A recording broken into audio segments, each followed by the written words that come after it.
Hey, welcome to the podcast. This one's going to be a little bit different, and I'll explain why. I'm interviewing a good friend of mine named Josh Burnett, who leads a thing called Church.tech that is going to really bless you and save you a lot of time.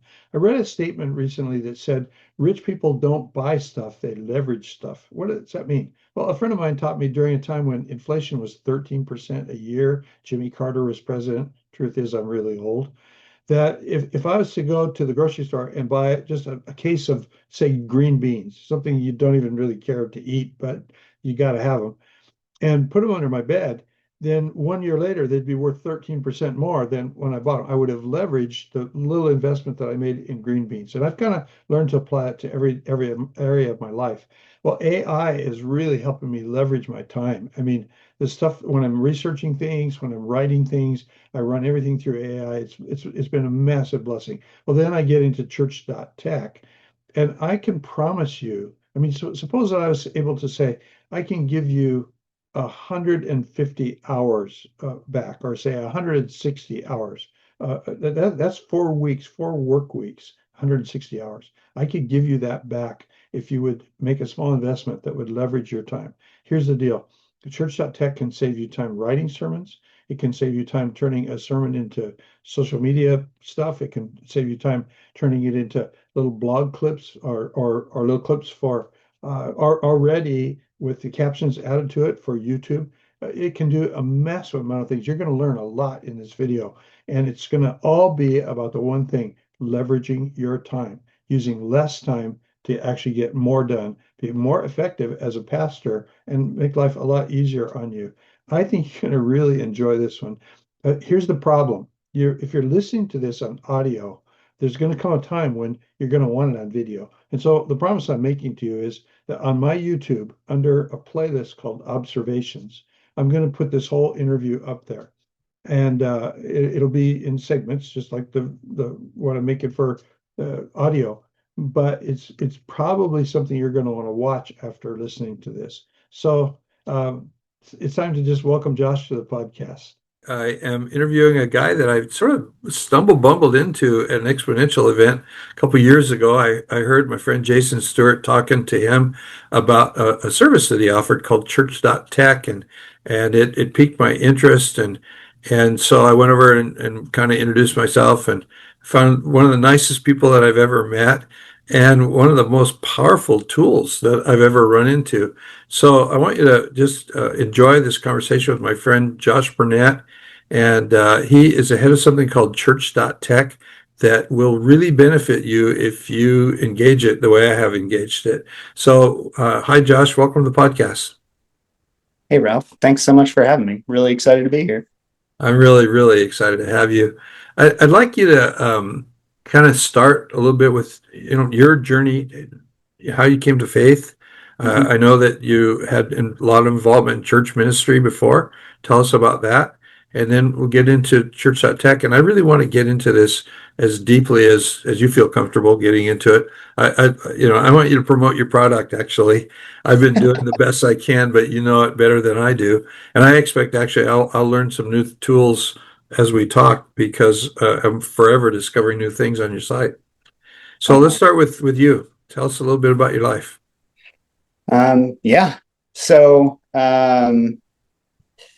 I was not born into a family that followed Jesus, and um, so when we started as a family following Jesus, going to church, being a part of the church community, it was kind of an act of desperation, and it was a little bit of uh, I, it's a little bit of a long story, but I'll tell you like the beginning of it to like piece of my childhood. So my mom teaches horseback riding lessons, and so when I was born, there was they had a farm, and she would teach horseback riding lessons during the day.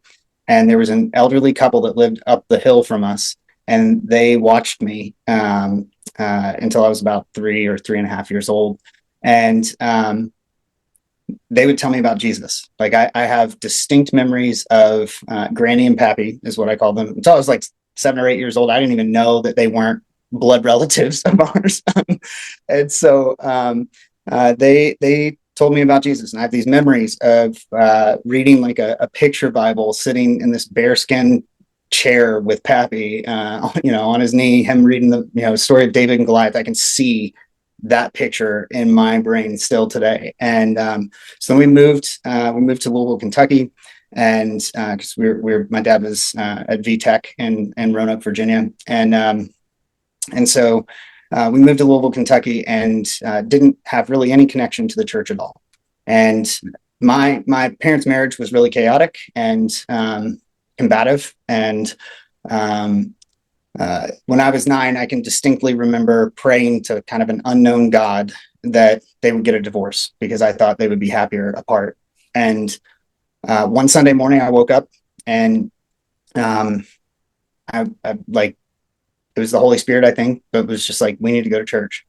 And so I went into my parents' bedroom and, it was like, hey, we're going to church. Let's go. And they were like, nah, we'll go next Sunday. And I drugged them kicking and screaming to church that day. And I did that for 5 weeks. I barely have any recollection of this at this point, honestly. And the 6th week, they got me up and they were like, hey, we're going to church. And at that point, I'd gone to kids' church a few times and I didn't really like it. And so I was like, I don't know. And so I went to big church, with them that day. And the church was Southeast Christian Church in Louisville, Kentucky. It was the only church we knew of. It was like a bigger church at that time, but way smaller than it is now. And so we started going, and that church wrapped their arms around my family and loved us the way Jesus loves us. And we became followers of Jesus. And over the course of the next 3 years, I watched my parents' lives be transformed. And so when I was 12 years old, I was sitting in big church, listening to Bob Russell preach. He was talking about how we can know that the Bible's a trustworthy, source of information, a lot of like Case for Christ type stuff. And I have this distinct memory of being, in big church, seeing him preach, and looking around and just noticing that people were taking notes, and they were like, it was this like sort of transformative moment for me of like, this man is helping people connect to God. And in that moment, I felt the call to ministry of like, I want to do that with my whole life. And so that was when I was 12. When I was 15, I found out about church planting through a ministry that Southeast supports in the Northeast called Restoration House. And so went and did like a church planting boot camp for high schoolers as kind of a test run of them getting involved with that ministry, which I still think is the most brilliant strategy out there, church planting wise. I think we should be envisioning young people that they could be a part of a movement and be planting churches in all various formats, obviously. And so I fell in love with the idea of starting a church for people that didn't have one and didn't know who Jesus was, like my family. And so from that moment on, that was the only thing I ever considered. I started dating my now wife like a few months after that, and just kind of told her, hey, I'm going to plant churches, so don't date me if you don't want to move in that direction. That's where I'm going. And she actually loved that vision as well. And so that was kind of, from pretty young age, we sort of decided that's what we're going to go do, and got married when we were 21, and moved to New Life Christian Church, moved to Northern Virginia outside of DC, and was on staff at New Life Christian Church, which I know you're super familiar with, Brett and Todd. And then got a ton of training, and then New Life and a group of churches in the Baltimore, Washington area sent us out, and we did a bunch of investigation in a bunch of different places, but fell in love with Annapolis, and so we planted a church and launched like Sunday in 2010, October 24th, 2010. But we moved there a year before that and did a community needs and assets assessment,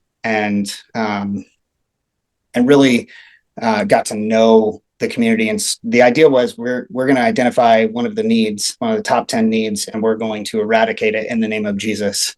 Wow. And so, believe it or not, child hunger was kind of the third highest need on that list, which sounds crazy when you think about Annapolis's reputation with the Naval Academy and sailboats and lots of affluence. But hunger hides itself very well, and particularly in our culture. And so, anyhow, we setting up how I got to Church.tech. Feel free to interrupt me, Ralph, and angle me in a different direction if you want me to stop and jump ahead or anything. But no, go ahead. We're enjoying this, and I've got time if you've got time, and people love to hear the backstory. Awesome. Okay. Yeah. So, really, it was through that needs assessment that, we started doing a lot of relief-oriented work. So over the first several years of leading that church, and that's kind of how the church came together, honestly. Like we started raising money and putting food into our community, directly into some of the housing authorities or housing projects in the city. Annapolis has the highest did have the highest federally subsidized housing rate of any city in the country per capita. And so we were working in that way, and then also through schools. But we realized a few years into that, after putting millions of meals in, of going, this is not going to change the systemic outcomes here. Mm-hmm. Like this is a good thing, and we should keep doing it. But systemically, if we want to see the peace and prosperity and flourishing of our city, we got to work upstream, and we've got to change the outcomes that are leading to child hunger being a problem here. And so we started looking for a holistic community transformation model. Went all over the world looking at third world models, because there's more of those that are working right now, and even back then, and tried to bring those back and translate them into a U.S. context. Realized that regulation keeps a lot of those from working in the U.S. because most of them are centered around some form of creating economy in a under-resourced area, or an under-resourced group of people. And it's not easy to start businesses in the US. You got to pay taxes, you got to register, there's just a lot of complexities to that. So kind of beat our heads against the wall, honestly, on that front for a while, and went back to the needs assessment and said, we also looked at assets, but we didn't really focus on that very much. And so we went back to that needs and assets assessment and said, well, what are the assets? And one of the things that had struck me while we were doing the needs assessment, and I mean, we spent 6 months almost exclusively on that needs assessment, where, I knew everybody in the city government. I knew everybody. I knew all the school counselors and principals and Board of Ed members. I knew the mayor, and, we knew a ton of business people and all the nonprofit leaders as well. And so we went back to that needs assessment. We were looking at the assets, and we were like, you know what? Like, if all of these nonprofits and government agencies that are truly seeking to see this city flourish had more resources, it would change the game. It actually probably would systemically be the thing that created more opportunity for people. And so we were like, well, we don't have trillions of dollars just laying around, so that's probably not it. But we do have people, and since all resources flow through people, what if we took the people that are engaged in our church, and our church has been growing pretty rapidly, and so we were like, what if we just started putting people into positions where they're volunteering in these nonprofits in kind of the intersection of their passion and expertise? Like, if they're passionate about the mission, and they're using their actual life skills and professional skills for the benefit of that mission. We had seen what happened with that inside the church when people volunteer on Sundays and in small groups and stuff. You put somebody in that intersection, they're worth 20 people showing up for all the right reasons, but not in that intersection, because they'll get exponentially more stuff done. And it's contagious. People want to be a part of something where they know they're making a difference. And then other people see that and they're like, I want to be a part of that too. How can I get plugged in? And so we basically came up with this idea of what if we took our people, plugged them into nonprofits in the right role, in the right, with the right mission that they care about, And so we started running experiments toward that end. And I'm probably like, I've probably got a little nostalgia about how this actually started, because what we started with was like, let's keep packing meals. And while we're packing meals, we're going to have, and we've got all these people in these rooms putting meals together. Let's have nonprofits get on stage with a mic and talk about their mission and invite people in that room to come join them as a volunteer in that, in that mission. So let me just interrupt for a second. I here's what I hear. I hear, in a world where we read Ephesians 4 as let's equip people to do ministry in the church as volunteers, you're actually stepping it up, and you're equipping people to do ministry outside the church in the community. And that's really where things start to happen. That's exciting. Go ahead, keep going. I just wanted to interject that, because I think so often we limit ourselves to maintenance. We're trying to keep the organization going, so we use the best people to do things that they are or are not passionate about. But the goal is always just maintenance. And you guys, when you stepped out of the circle, big things started to happen. Yeah, they did. I mean, it was, and again, I'm summarizing years of work here, but what we ended up finding was that through plugging people into the right role with a nonprofit whose mission they deeply cared about, that things just started rolling downhill. I mean, it like we had nonprofits that, because of the additional resources of people, were able to raise more funds, and then were able to start other nonprofits that served an adjacent space or need. We had people from the church that became executive directors of new nonprofits because of us helping them get connected with the right mission in the right spot. We had, and it wasn't all roses. Like, there were plenty of failures. I mean, we like some epic mistakes we made along the way, but we had these, we had enough examples of success that we knew this could be replicated. This could be scaled. And so we started thinking through the lens of like, what if we did this at scale? And, dating apps were massive at that moment. And so I'm looking at that and going like, I mean, I'd done, I don't know, 20 weddings where people had met via a dating app. And I was like, why can't we do that with a nonprofit and a volunteer and match them to the right thing? And so we came up with this idea of like, that would actually be a thing that would bring about flourishing. And so we codenamed this project Flourish, of like, I'm not a good matching algorithm, even within our church. One of the failures was like, I would go catalog needs, or we would go catalog needs from nonprofits, and then we'd catalog what our people were great at. And then, I would not connect the dots email wise after somebody had already started like getting passionate about something. And, so I was like, well, what if we had technology that made it so that the moment of inspiration for a person was coupled with an opportunity to step into ministry, as we would call it, but like volunteerism, Sure. like immediately, and get oriented. And so what this evolved into, and I am getting to Church.tech, I promise. What this evolved into was this idea that what if we had a platform that could do this? And so we went out looking for people that were already doing it. There are a lot of people that talk about this. I'm not trying to throw shade at any of them. No one, in my opinion, even still today, and this is 6 years later, really, 7 years later now, no one's really doing this in a sophisticated manner in terms of really understanding the needs of the nonprofit beyond what the nonprofit might deem as their needs in that moment, like not just felt needs, but real needs. And really understanding people, how much, like what they care about, what they are great at, and what capacity they have, time wise to give.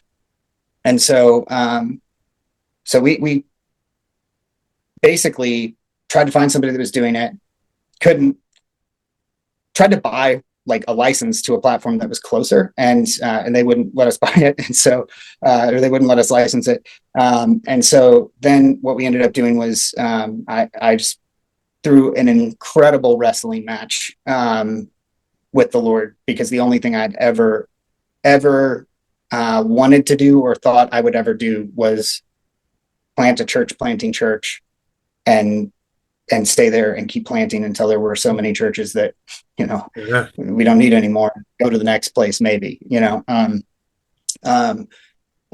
but the effectively, and I'll spare you the long story of this, but I felt God calling me to step into this new season of like creating the platform that would be able to facilitate this happening at scale.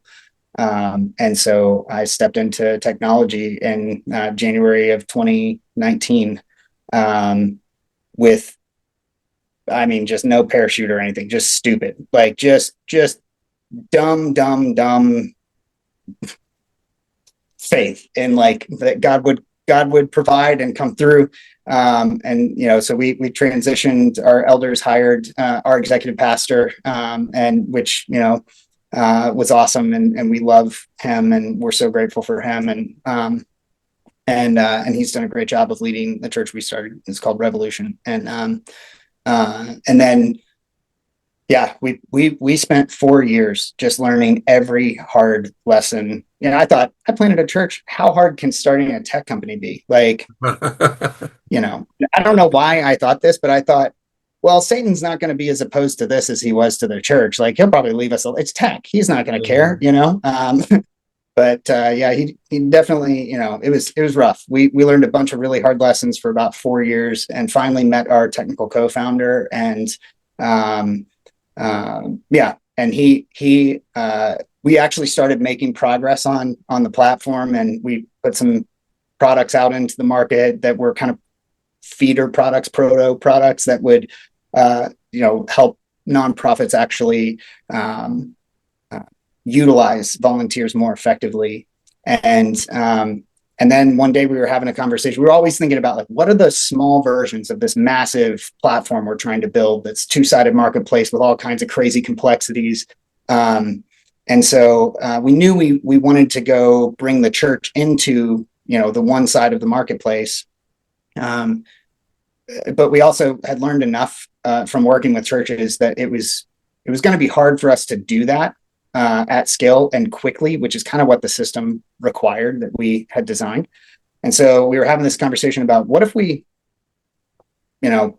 took some of the AI systems that we're already designing for nonprofits and modified them for the church.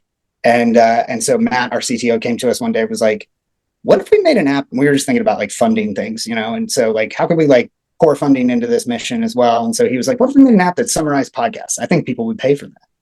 And I was like, that's really great. Oh, what we could do? We could make an app that took sermons and turned them into discipleship content that could then, be delivered to church members and church leaders. I'm a big proponent of sermon-based discipleship, groups or small churches and that type of thing. We made a little prototype and sent it out to a bunch of my friends who are all, in ministry, and they were like, you've got to do this. People will eat this up. And so that's how Church.tech kind of got its start. So long story, I feel like. No, I love it.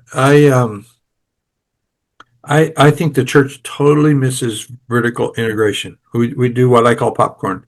We have a program for this, a program for that. We divide families up in different things all the time. And we totally ignore the power of Sunday morning or whatever it is, the main thing you do. The sermon-based small groups are the key to whatever we did in Hope Chapel. Because we integrated everything, and then we tried to reduce program as much as we could, because we were dumping so much money into church planting that we couldn't afford the programs. And we found that we could accomplish almost everything if we saw Sunday morning as a kind of Ephesians 2, Ephesians 4 moment. These people that have gathered here are God's masterpiece. Our job is to equip them to do works of ministry. And then the way we're going to do that is Acts chapter 2. We're going to do some of it in the temple, the Sunday morning deal, and some of it in a small group, and that they're going to align with each other. And so we found leadership development just naturally poured out of that. It was such an easy thing for us to multiply churches the way that we did. And so this is why I'm so extremely excited about Church.tech. And I'm excited about it. And I want you to spend a little bit more time talking about the relationship between the app for the nonprofit and the birth of Church.tech, because I mean, you've expanded my mind already in 20 minutes together here. In that I never really explored the concept in all the years that I did this of churches really joining hands with nonprofits or NGOs. We created some, we Skid Row Mission, we created some overseas things, but we never thought of working with basically the secular groups that were in our community and how we could invade those. In fact, we did a couple times and we failed, but we never ever saw it as anything that was ripe for fruitfulness. But then let's do get into Church.tech, and I want to talk about Church.tech not only from what I see as a pastor, because I'm retired now, but what I see as a writer, because it's amazing the tools that you've given me, and I may recommend Church.tech more to writers than I do to pastors these Mhm. days. It's a fun thing. But come back to us and give us a little bit more. Don't be hesitant. Give us the full story here. Yeah. I mean, the thing that we discovered with partnering with the nonprofit was one, oftentimes. So, okay, so I'll say it this way, because this is like when we were doing the needs assessment, I had been coached that instead of going as the church to all of these schools and nonprofits, that I should go as we're setting up a separate nonprofit entity and a church. Like, don't hide it, but like, say there's two sides of this, and this nonprofit's going to be the thing that drives what we do to serve the community, and the church will be the thing that drives the whatever, the Sunday and making side. They don't assumed nobody would care about any of that at all, and be opposed to that, probably going to Maryland's a more liberal state, kind of the coaching I got. What we discovered was that people were highly skeptical of the fact that we were trying to do two things at one time, and that they were further skeptical when I kind of got into, like, here's the church thing. They were like, why wouldn't you just do it as the church? And so it's kind of one of those, like, I like short, pithy leadership statements and stuff like that. But I also get a little skeptical when it sounds like reductionist thinking or advice. But we came up with this phrase of, like, you know what? Like, if we make people deals they can't refuse, they won't refuse them. Like, if I show up and say, I know from looking at all the city's data that they willingly given to us, that at this school alone that has 750 students, that 350 of them are on free and reduced lunch. And like there are a lot of those kids that are going hungry in the evenings. And we can do something about that. We will provide food to go home with them in backpacks every single day. There's not a school counselor or principal that cares what entity you're showing up as doing that. Right. And so, we just discovered that, like, hey, if you show up and say, like, here's why I'm here. Like, I'm here because Jesus has called us to give a cup of cold water in his name, like, to look after orphans and widows in distress, and to take care of people. The church is supposed to be good news. Yeah. But I'm going to be good news to you, nonprofit executive director or school principal or school counselor. They're like, we don't care why you're here. Like, they're on mission. Like, they're on mission with Jesus, and some of them know it and some of them don't. Mm-hmm. But being able to demonstrate to them that they're already on mission with Jesus tangibly by joining them in that mission and then earning the right to speak into, man, it's so cool that you love kids this way. This is how God loves kids, that was kind of what we discovered.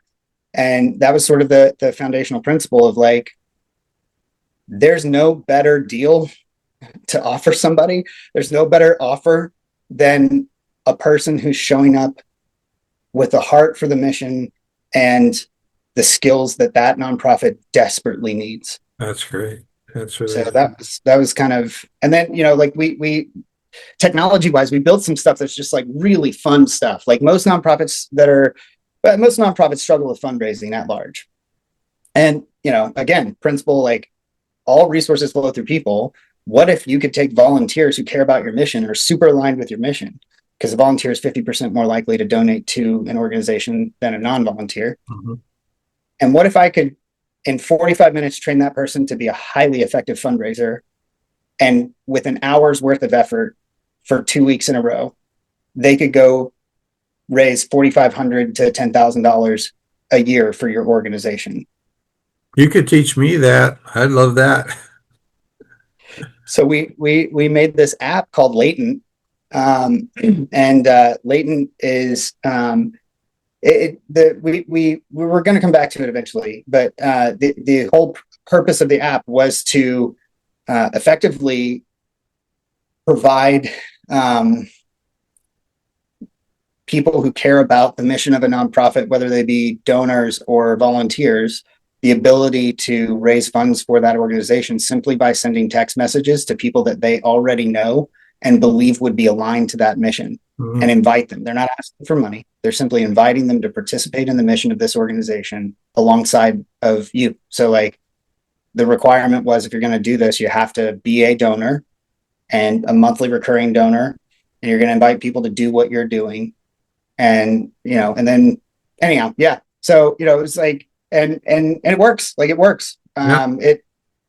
It's not a turnkey system at this stage of the game. Eventually we will turn it into a whole, here's the training, here's how to do it yourself and everything. But it's, yeah, that was some of that's a fun example of, what we did. We basically identified like, what's the hardest problem to solve? And it's fundraising for a nonprofit is like, this is the thing that keeps us from doing the thing we're trying to do, is raising funds. So.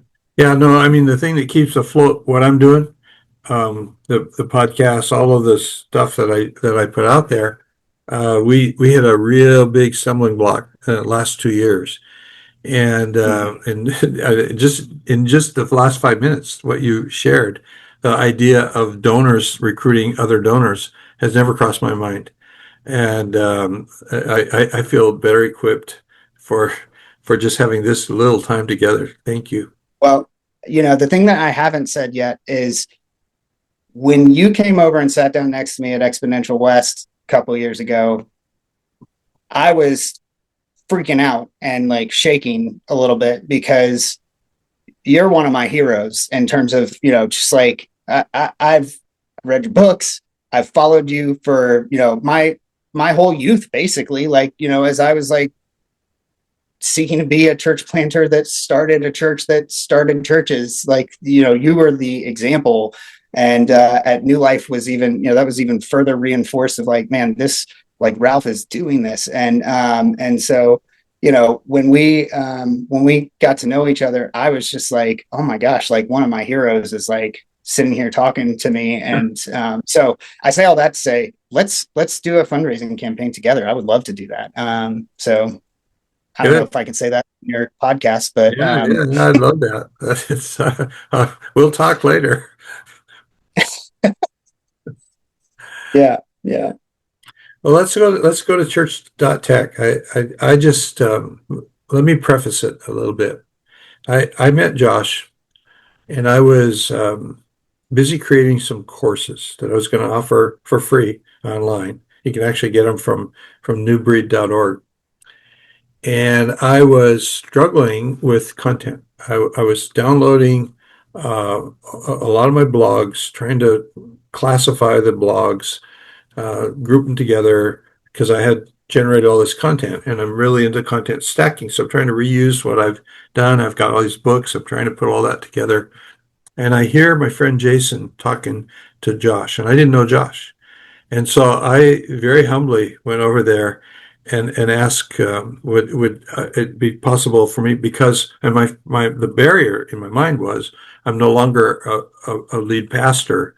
I'm not even sure this is for me, but I can see how it would benefit me. Would you let me into your program? And what I meant was what you just heard.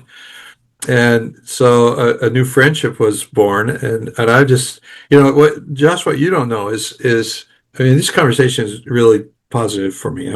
I'm sitting here in a hotel in 100 miles away from where I live, getting ready to go have a last party with a friend of mine who's dying of cancer, and we're going to go have pizza and wine and goof off and try to make him laugh a bit.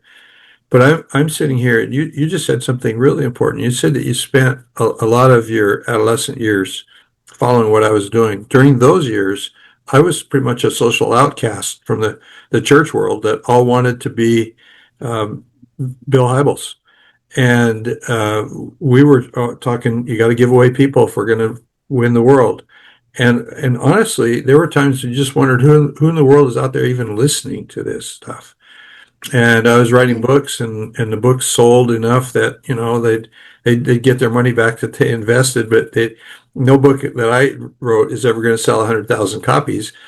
And so every time I meet somebody like yourself, it is a super blessing, and I want to say thank you for that. But what I found in Church.tech in the beginning was simply that I could very easily throw a sermon up and get a transcription, and then I could get a study guide, and the study guide would then sort of reorganize my thoughts, because what I was doing was bringing audio to it.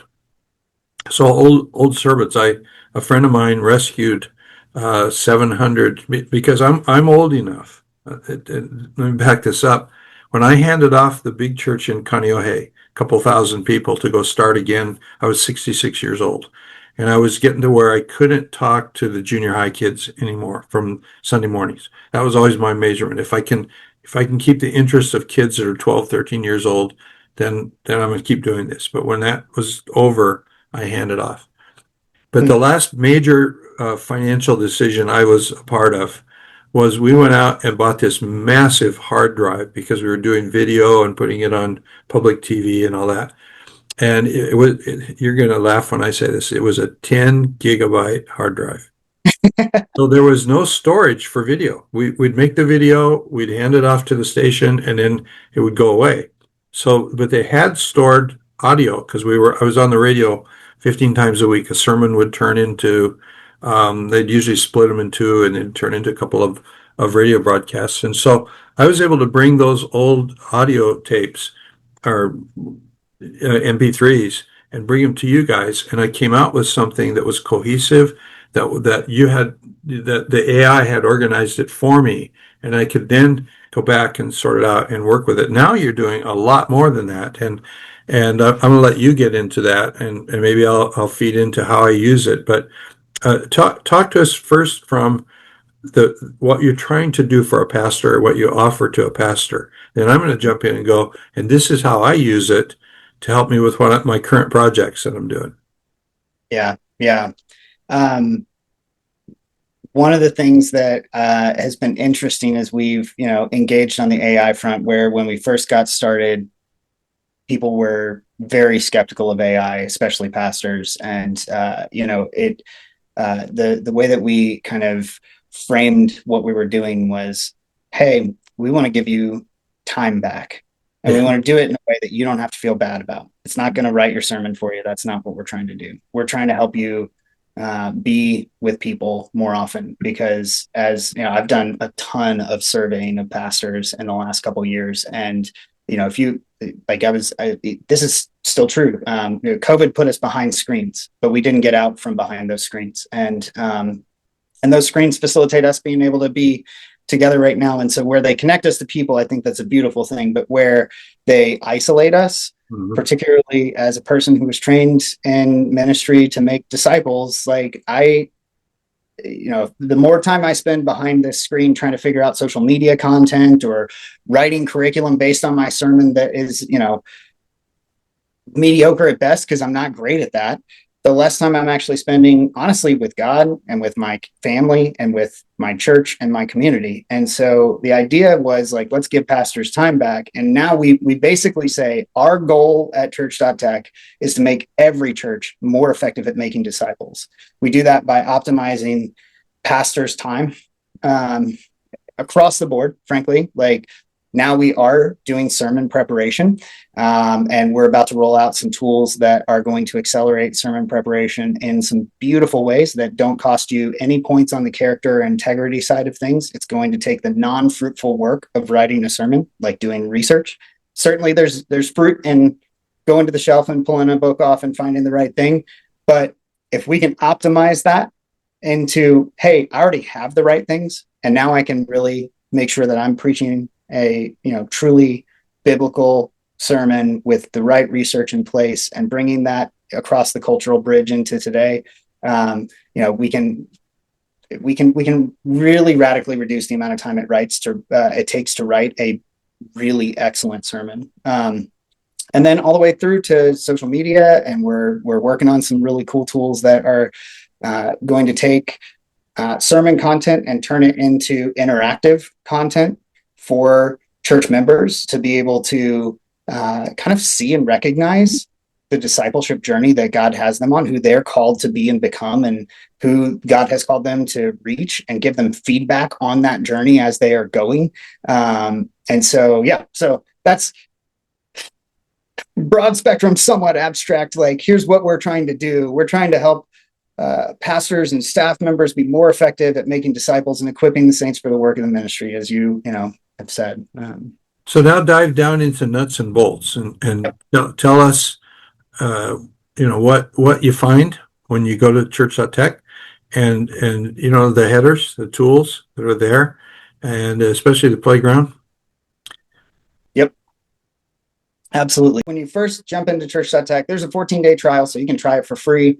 You'll have to put a credit card in, but that's just a thing that we put in place to basically protect against bots logging in and going crazy in the platform. So anyhow, when you first jump in, you'll land on this page, which is the sermon upload page. You can upload a sermon via audio file, video file. You can also upload via Vimeo, Dropbox, Google Drive, YouTube, and Resi. We've got some other really cool upload functionality coming here in the not too distant future.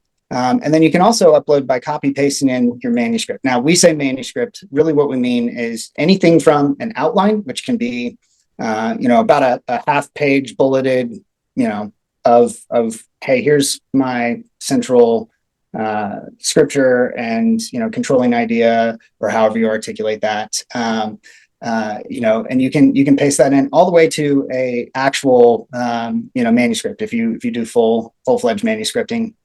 You can upload that, and I'll show you why that'll be important here in just a second. But once you upload it, you're going to land on the sermon page, and we have inside of here, this is our demo account, so there are thousands of sermons inside of here. Let me grab one that I uploaded. Let's see here. Okay, here we go. So I uploaded this sermon. I was doing a demo the other day, and what it's going to do when you upload a sermon, this was from a YouTube video. It's going to download the video into the platform. It's going to extract the audio from it so that we can create a podcast later. It's going to then transcribe the audio, and you'll get a transcript. So you can see all nice and neatly formatted here. Here's the whole transcript. And then it's going to create some standardized content. And that content is going to be three things. It's going to identify all the scriptures mentioned in the sermon. It's going to give you a summary and a condensed summary. In this case, this one actually did it backwards. We were playing around with models on some stuff here, so that's why it's a little messed up. But then it's going to create discipleship questions or discussion questions for your small groups, and you can create your own versions of these. You don't have to use ours, but we just standard generate some discipleship questions that are oriented in the way that I did it at Revolution, which is to ask a question about what was said about Scripture, and then to ask an application question. And then in the middle here, we give a little bit of context for the small group leader who maybe hasn't heard the sermon yet or didn't listen as well as we would hope they have. Just a little bit of realism in here in the context. But you can regenerate these if you want. So you can say, hey, I didn't like this, or I wanted to talk about this portion of the sermon and it didn't. You can even just say, I just don't like this. It'll write a whole new one for you. So these are kind of the standard pieces. And then we're going to create YouTube chapters for you. So if you're posting your sermon on YouTube, and you're not using YouTube chapters, you will get exponentially more views on your videos by simply copy pasting these into the description of your YouTube video. I don't know why, but YouTube does not actually tell anybody about this. There's no like formatting for this. There should be, but basically what this does is if you copy paste this into your description of your YouTube video, it will, if you've ever like been working on your car and you found, you go on YouTube and you're looking for, some sort of video example of how to do it, and you end up in the middle of the video, that's because that video has chapters in it. And so it's able to take you to the right spot where you wanted to go. YouTube optimizes their algorithm around videos that have chapters. And so, if we're talking about everyday life and how the Bible applies to it, you're going to get a lot more people jumping into the middle of your sermon because they're struggling with a thing and they need parenting advice or marriage advice, or they need advice about how to be a good neighbor or something like that. And so anyhow, churches tell us that they see dramatic increases in the number of views that they get when they use chapters. Then we can create a podcast. So Ralph, feel free to be like, hey, you're getting too nitty gritty on this. No, I want more of this. In fact, what you just said about chapters, I use chapters on YouTube, but I didn't realize this was in there. And you just ruined my afternoon.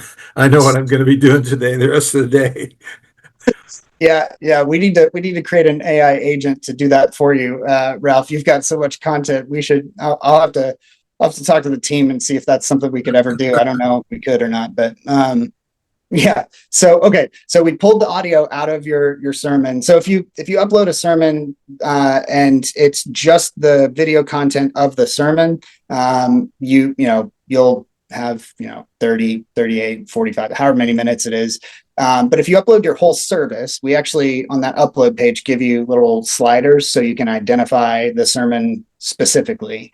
And so you're kind of trimming the sermon audio for us there. And we're actually working on some stuff right now that will identify the different elements of your service across the whole video and pull the sermon out for you. And anyhow, we'll do a bunch of cool stuff with that, of like recommending songs based on the kinds of songs you've been doing, stuff like that. But at any rate, for the podcast purposes, we've got the sermon audio here. And then if you have a bumper, if you have like an intro or something for the beginning and an outro at the end, you can upload that file, or we'll generate a script for you based on the content of that sermon. And then you can actually record that inside the platform.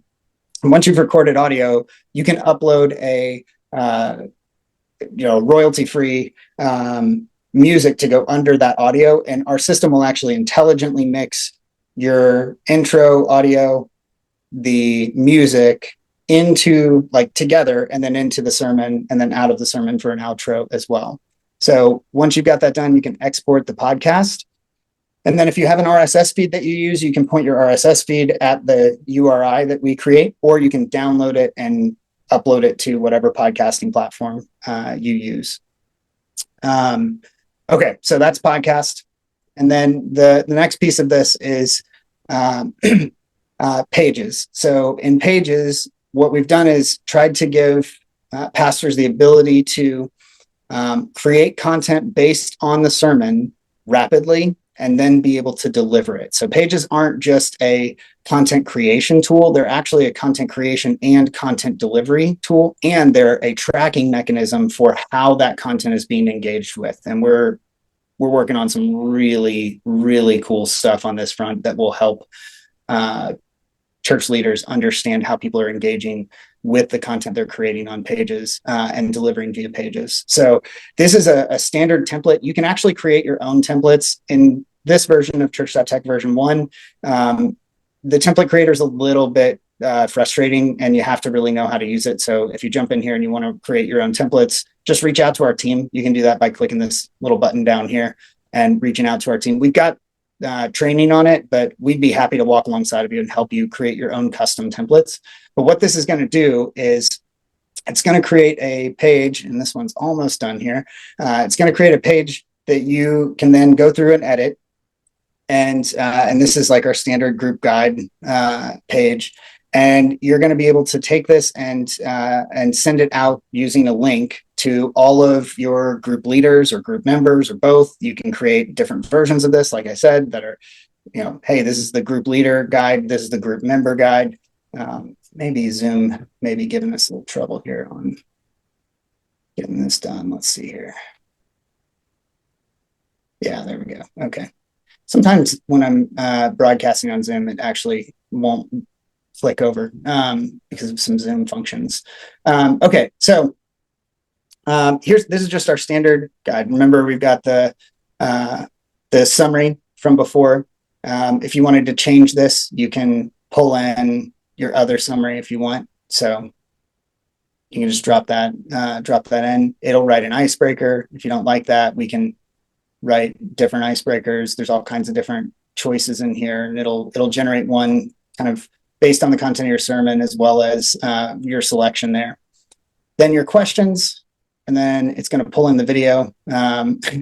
This video was removed by the uploader. That's hilarious. That's from a pretty big church. Anyhow, that's weird, but it'll pull in your YouTube or Vimeo video as well as give you a prayer, guided prayer experience. So the idea with this is that it actually gives you things to pray about that are attached to the flow of the sermon. So hopefully you're teaching people to pray through scripture together. So yeah, and then you can modify this however you want. So the images you can modify, you can drop other video in here. It's got all the standard text editing functionality and features, but then I can copy the page URL and paste it in. And this looks a little crazy on a computer screen because it's optimized for mobile, but now I've got our version of this group leader guide that I can text out or email out to all of our leaders. And, maybe 10 minutes after the sermon's done being preached, all of our groups have the content that they need.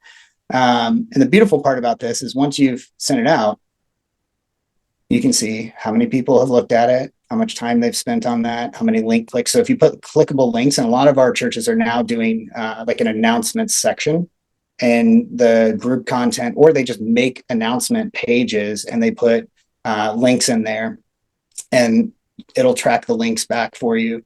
And you can do this. If you look up here, the URL is page.church.tech, but we have the ability to do domain masking. So you can use your church's domain on this. So it's not, we're not trying to be the hero. You don't need to text something out that says church.tech on it. You can text something out that says your church's, it can be groups.your church's URL. So yeah, let's see here. Let me go back. Let's see, we were right here. Okay, so getting to the thing that you were mentioning earlier, the playground, Ralph. So the playground is going to feel, if you've used any of the AI systems out there like ChatGPT or Claude, it's going to feel a lot more like that. But the difference here is you're using the context of whatever you've uploaded, your sermon or your outline, and you can take it and you can use it to enhance your outline. You can take your practice sermon. Like every time I preach now, I record myself practicing because I don't manuscript. And so I'll take, my outline and I'll preach. I'll just use a voice memo and I'll record it and I'll upload it to the platform. And then I'll come to the playground and I can refine, my sermon from there. We also have, so I can prompt it however I want. So if I wanted to say, what are the things that, are going to, help me find an illustration, or what are the ways that this sermon will miss my audience, and here's my audience, that type of thing. And I can prompt it however I want. We also have these saved prompts. So these are prompts that we've kind of put our expertise into creating. And one of my favorite things to show off on this is the children's ministry creation tool. Were you going to say something, Ralph? No. Oh, okay. Yeah. So now I'm taking this sermon and I'm translating it into children's ministry curriculum. So the cool thing about this is it's not just translating it at like a third grade level or something like that. It is actually going through and formatting it into a children's ministry curriculum flow. And the beautiful thing is you can do this with an outline. So even if you just have an outline that you're like, yep, this is the text, here are the points that I'm making, here's a little bit of context, it can take that and actually go through and create children's ministry curriculum for you. Everything from an intro and welcome all the way down to take home content and everything. So once you're done with that, you can click, there's a button down here, and this one kind of cut off. I think we're having a little bit of an issue with one of our providers right now. But I can create a page out of this, and it'll pull all this over onto a page. And let me show you another. I think we already made kids content on this. Yeah. Okay.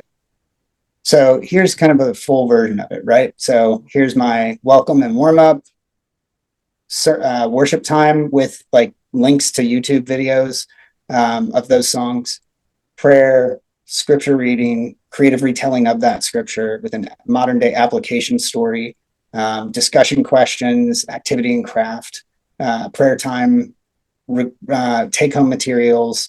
Like it's going through and really kind of making it. We like to say this is hopefully like 90% done for you, but if there's a part of it that you don't like, you can actually modify it inside the platform, right? It's AI. So if you're like, I don't like this, I don't like this game, or this isn't contextualized for the modern day retelling of this scripture, it'll go through and rewrite it for you.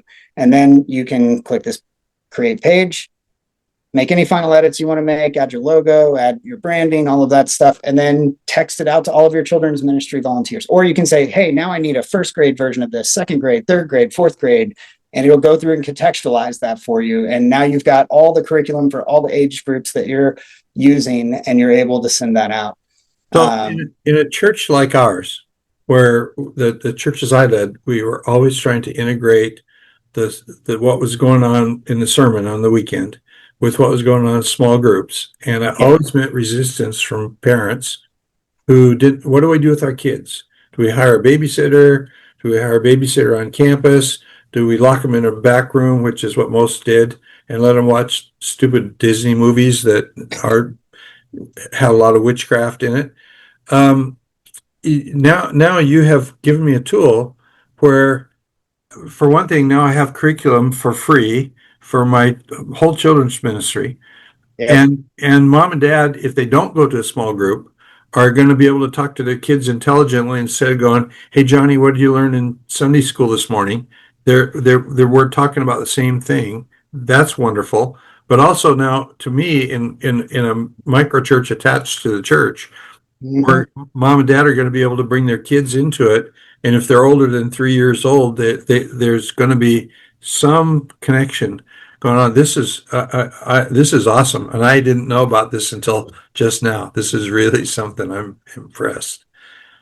Yeah, it's the ability to have an aligned teaching calendar across generations is something that is, is really hard to do up until, a year and a half, 2 years ago. It was really hard to do. And now we can create content that you can be highly confident in is going to be really excellent. And it's 90% done for you. You still need to be the final edit, but it's way easier to edit something than it is to create it out of nothing.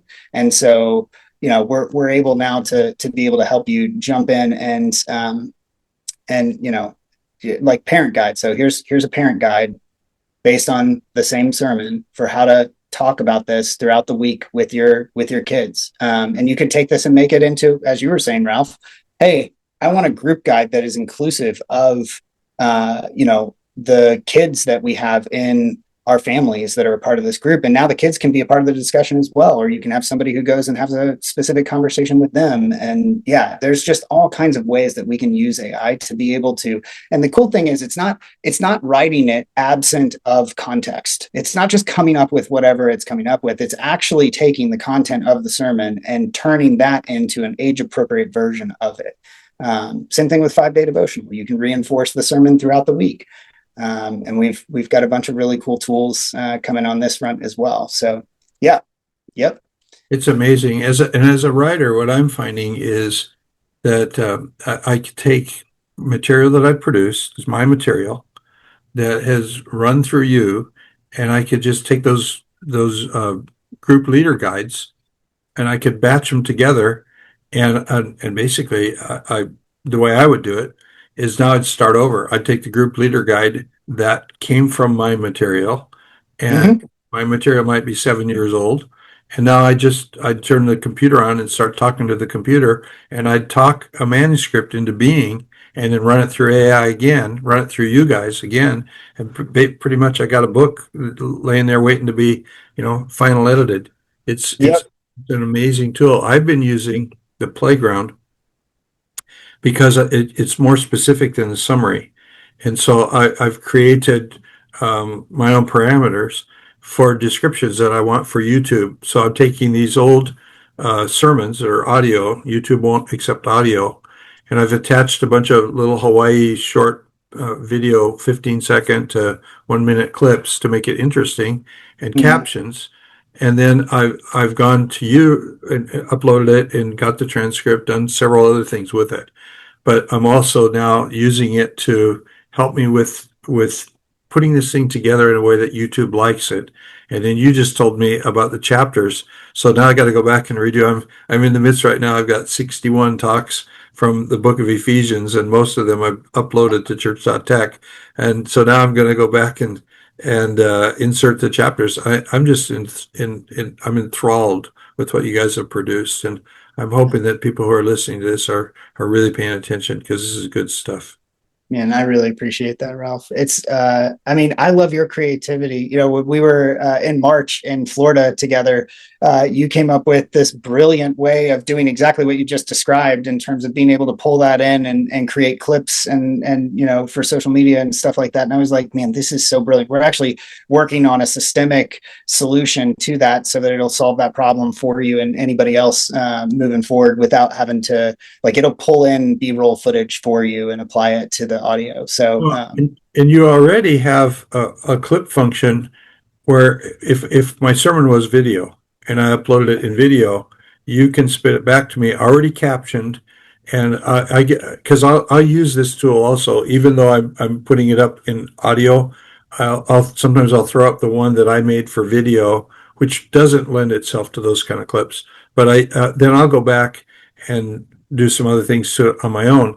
But if I have a video that I put up, then you give me 20 to 22 less than 60-second shorts that can go on TikTok or Instagram. They're good for everything. Tell us yep. about that a little bit. That's a very powerful tool.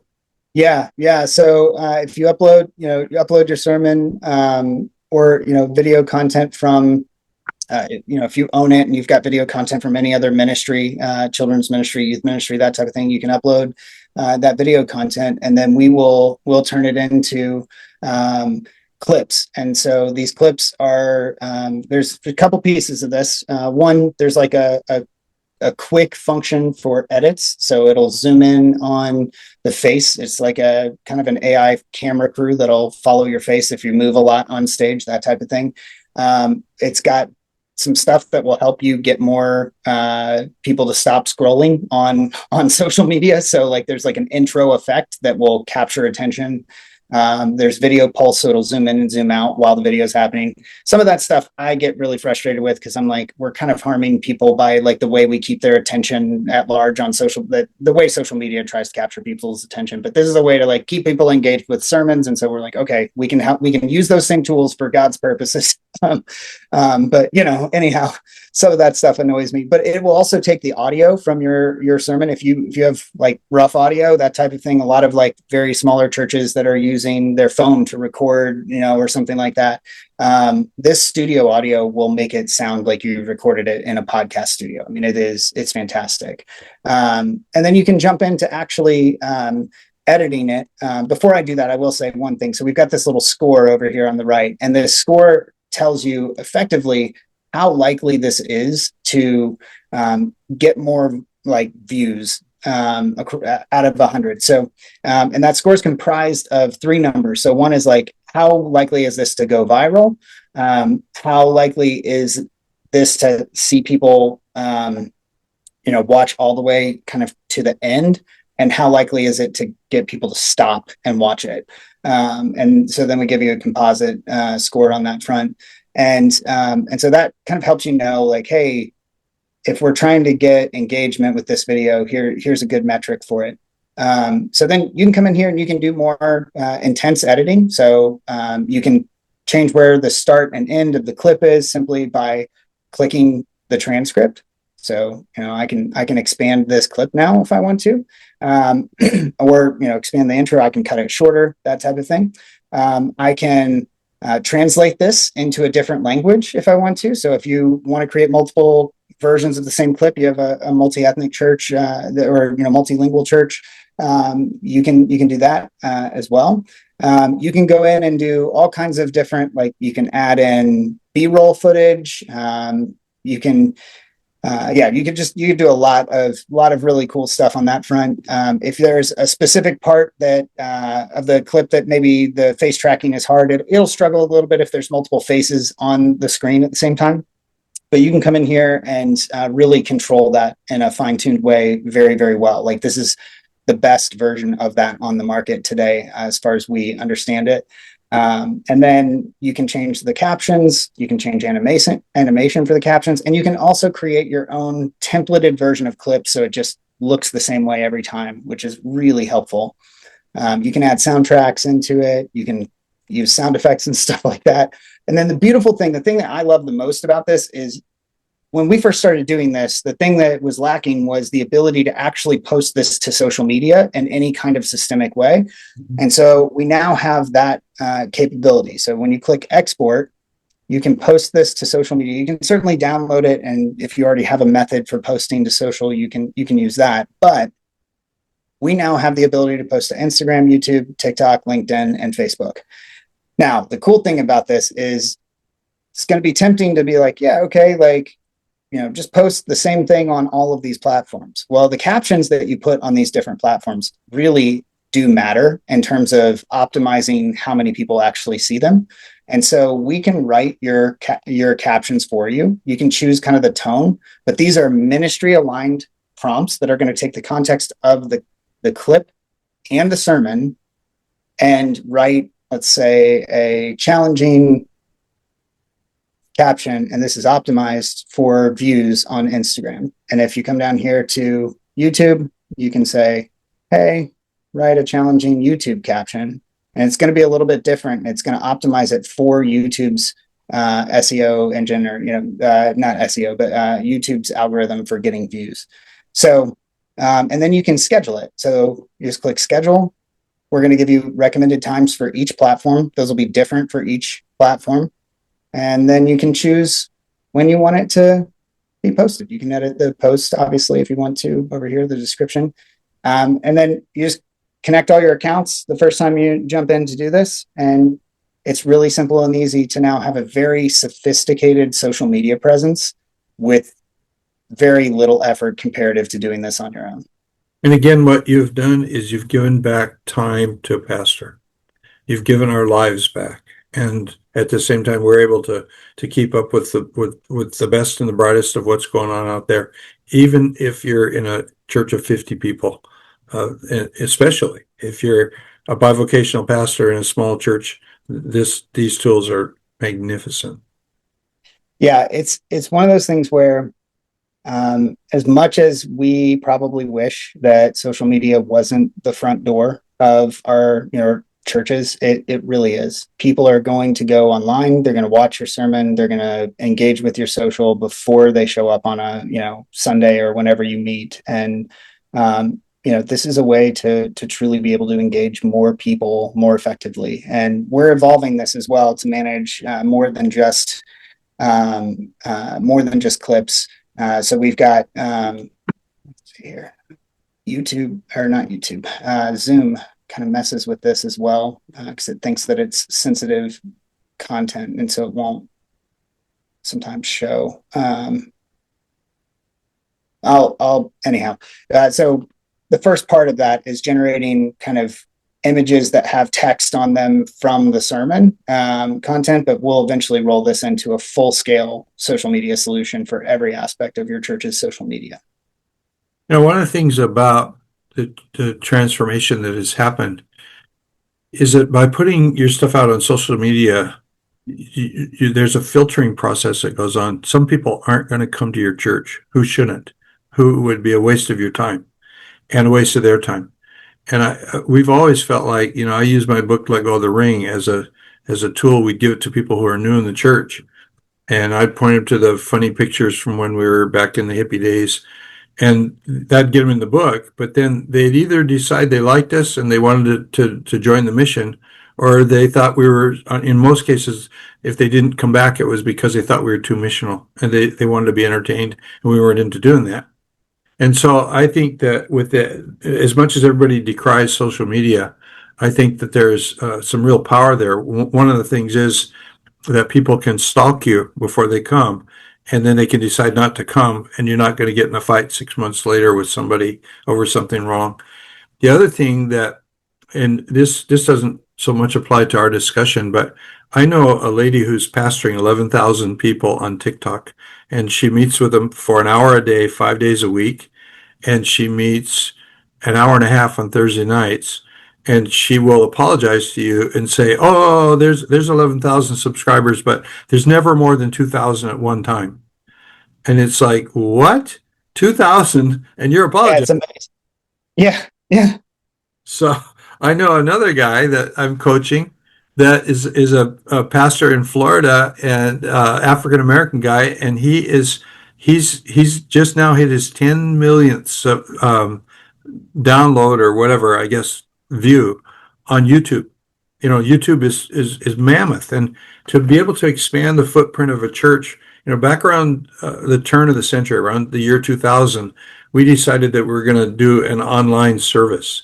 And this is before Zoom.